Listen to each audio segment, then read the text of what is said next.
Masu bibiyar mu a wannan kafa ta Current Analysis a dandalin YouTube muna muku barka da wannan lokaci da fatan kuna cikin ƙoshin lafiya. Kamar da kuka sani wannan tasha ce da ke kawo muku sharhi akan manyan labarai da suke faruwa daga sassa daban-daban na duniya. Kada a manta za a iya yi mana subscribe da kuma share na irin abubuwan da muke wallafawa wanda hakan zai bada damar samun bidiyo da zarar mun wallafa.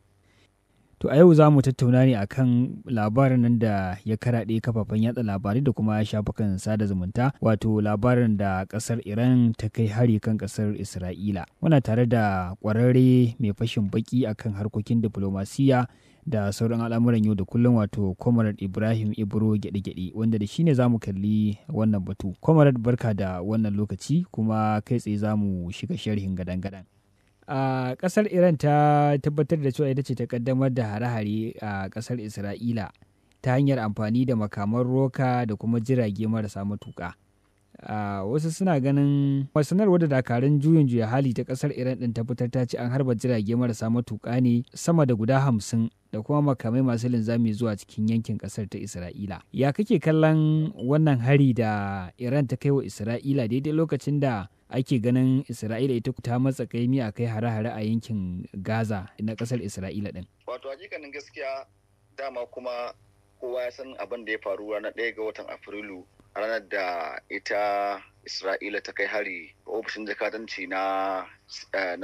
Iran a Syria kenan a Damascus. Na'am. To kowa dama ya ko su Isra'ilan sun san cewa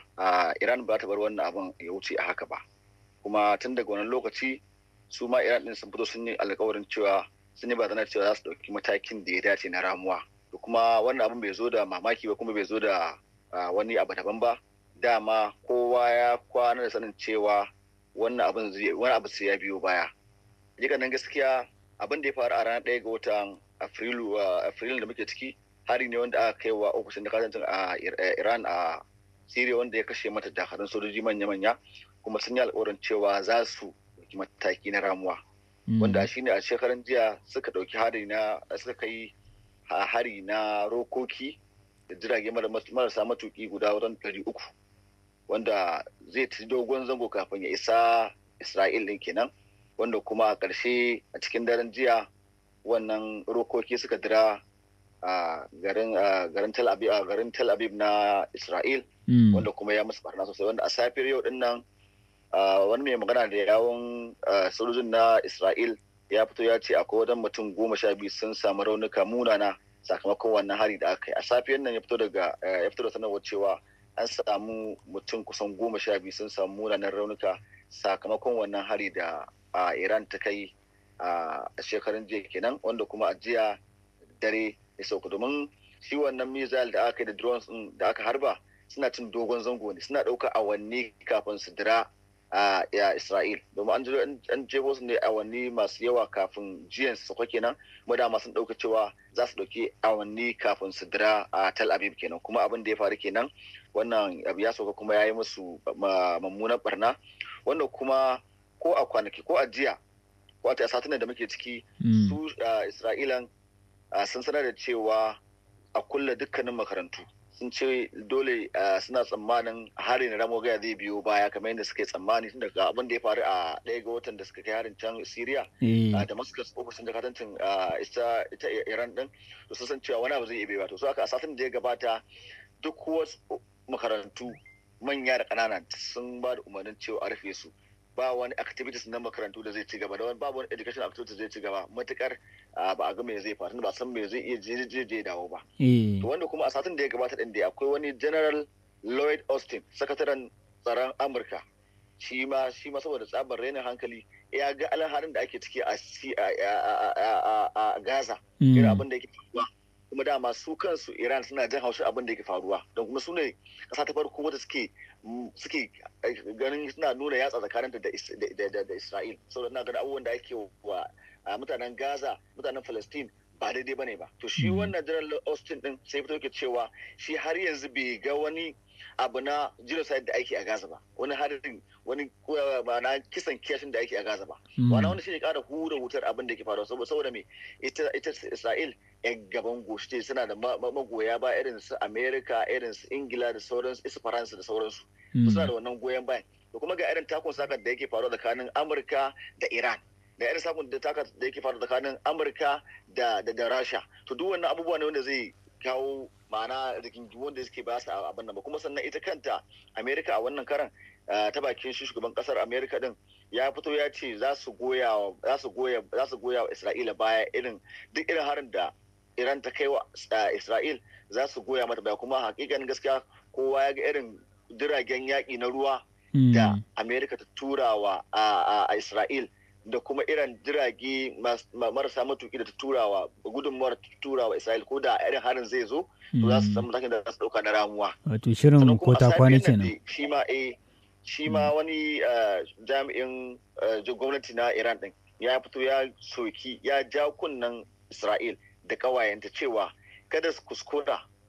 ce za su dauki fansa ga harin da aka yi na jiya. Domin wani yaƙi ne da yake gani ba a san idan har hakan ta faru to ba a san ƙarshen wannan yaƙin ba, kuma yaƙi ne wanda ya dama an jima ana kowa na hararar kowa da irin abubuwan da yake faruwa na Gaza da Palestine da ake tsakanin Isra'il da Palestine. To wannan kowa yana jin haushin kusan mafiya yawan mutanen Iran da irin Turkiya da sauran suna jin haushi abin da ke faruwa daga irin goyon ba ita Iran da ita Isra'il take samu daga bangaren su Amerika da Ingila da sauransu. To wannan abin idan har suka ce za su ɗau mataki na ramuwa to ba zai musu kyau ba. Domin kaga irin abin da ya faru kuma duk abin da ita Isra'il take takama da shi shine wannan makami na nukiliya, to ita ma Iran tana da shi. Kuma ba wani abu da zai sa a daga wata ƙasa kafa muddin ba inda tana da wannan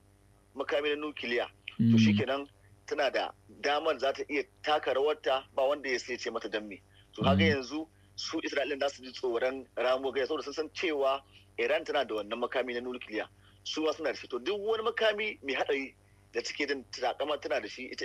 Isra'il to ita ma Iran tana da shi, saboda haka suna jin tsoro. Ita kanta American tana jin shakkar Iran din. To kaga wannan abu ne wanda yake idan har suka ce su ɗau mataki kuma sun samu goyon ban American da wannan makaman da suka turo mata da jiragen ruwa suka turo mata, jiragen yakin marasa matuƙi suka turo mata na drones kenan su ɗau mataki na ramu akan Iran. To Iran ba za ta saurara ba, sannan kuma dukkanin kasashen da suke adawa da siyasa da America din da Isra'ila kamar su Rasha da sauransu su ba su goyawa a Iran din baya, wanda yaƙi ne wanda yake ba a san karshen sa ba, wanda idan aka fara shi yanzu Allah kaɗai ya san karshen wanda yake, saboda me kowane bangare suna da goyon bayan wasu kasashe manya na duniya, sannan kuma suna da makaman da ake takama da shi a duniya shine dai wannan nukiliya din ko to suna da shi, su ma a Iran din suna da shi, su ma kuma za su taimaka wa Iran din kamar irin su Rasha suna da shi. Saboda haka yaƙi ne wanda yake idan har an fara shi to ba su ranar ƙarshen sa ba, kuma sakamako ne da irin addu'o'i da mutane suke wa bayan Allah da ake cin zarafin su, ake kashe ƙananan yara da tsofaffi da matasa, kisan gilla da ake wa mutane a wannan yanki na Gaza da ake kashe Palestine. To wannan wata ramuwa ce, wani sakayya ce muke tsammanin Allah ya kawo wa ma'ana 'yan uwanmu musulmi da suke wannan yanki na Gaza. Wannan muna tunanin, muna addu'a, muna fatan Allah ne zai kawo musu dauki, domin babu wata ƙasa da take lakuta hancin Isra'ila irin Iran, kuma ita kanta Isra'ila tana tsoron Iran din, ta san cewa me take da shi, ta kuma san irin capacity din da Iran din take da shi. Saboda haka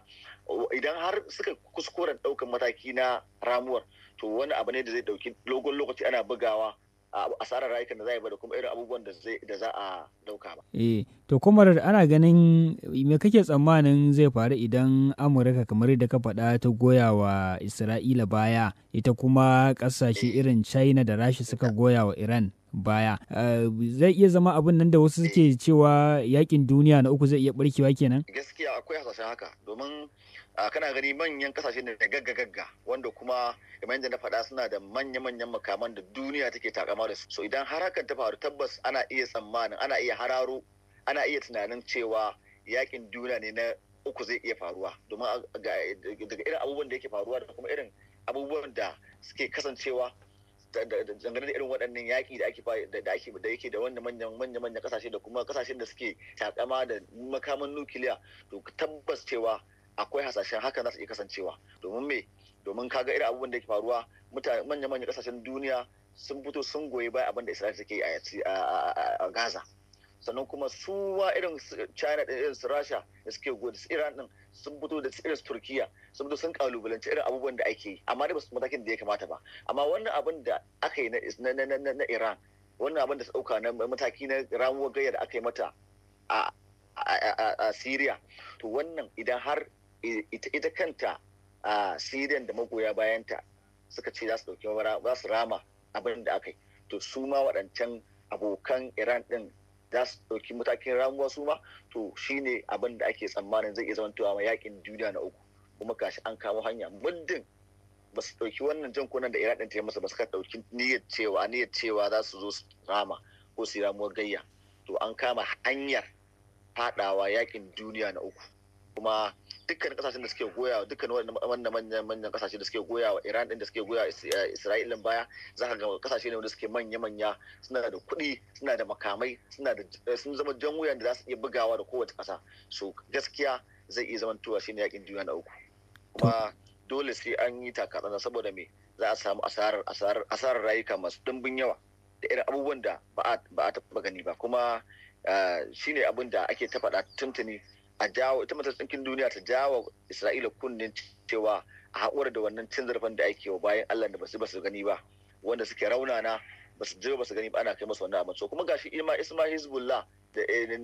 na Lebanon da sauran ƙungiyoyi su ma sun haɗu za su taimaka wa Iran a wannan yakin da ake. To duka da zai iya zamantowa, tabbas maganar da kai zai iya zamantowa yakin duniya na uku, matukar ba a tsaya an duba abin yadda ya kamata ba, da kuma a tsaya an yi adalci yadda ya kamata ba, to hakikanin gaskiya za a faɗa yakin duniya na uku. Mai sharhi akan harkokin diflomasiyya kenan Comrade Ibrahim Ibro Gedi da muka tattauna da shi dangane da harin da kasar Iran ta kaddamar a Isra'ila, wanda yake a matsayin ramuwar gayya ce kan harin da ita Isra'ilan ta kai ofishin jakadancin Iran din da ke kasar Syria. Idan an ci gaba da bibiyar mu a wannan kafa ta Current Analysis a dandalin YouTube, za ku ci gaba da samun shari akan manyan labarai daga sassa daban-daban na duniya. Kada a manta a yi mana subscribe da kuma share na irin abin da muke wallafawa, wanda hakan zai ba ku damar samun bidiyo da zarar mun wallafa shi.